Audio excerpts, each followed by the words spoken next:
The campaign to abolish slavery in the United States had drawn support from all over the world. Abolition was acclaimed as a triumph for all humanity. But soon black Americans would realize that racism had outlived slavery. Near the end of the Civil War, the Northern Union Army had promised 40 acres to each freed slave who would fight the Southern Confederate Army.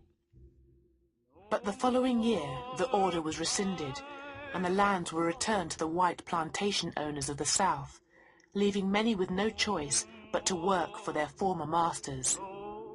They became farm laborers as part of a system known as sharecropping.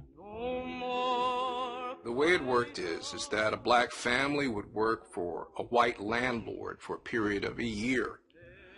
And during that time, the family would receive canned goods, food, a plow, mules, animals, seeds, other implements that were necessary to produce a cash crop, let's say cotton.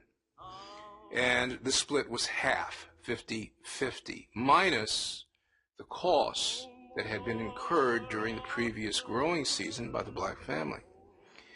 And what usually occurred, since the black household did not keep the books, blacks owed more money at the end of the year to white families, and so the debt was rolled over. Blacks essentially never got out of debt.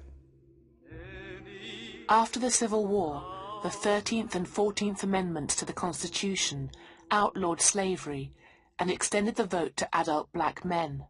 But in the South, these hard-won rights were thwarted. What they did was to find ways to stop black people from voting. They created literacy tests, basically. They said, or other exams that you had to pass in order to be allowed to vote.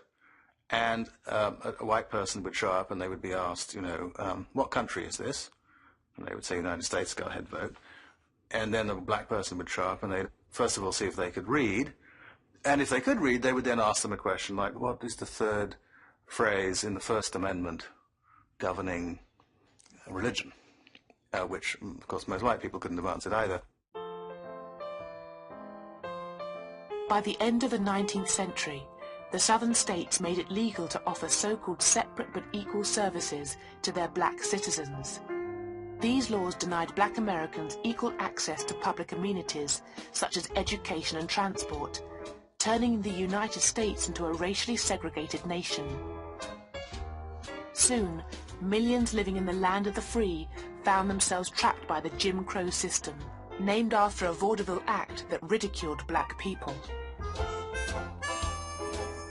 The key thing to grasp about the so-called Jim Crow laws is that they were really about enforcing the idea of racial inequality in everyday life.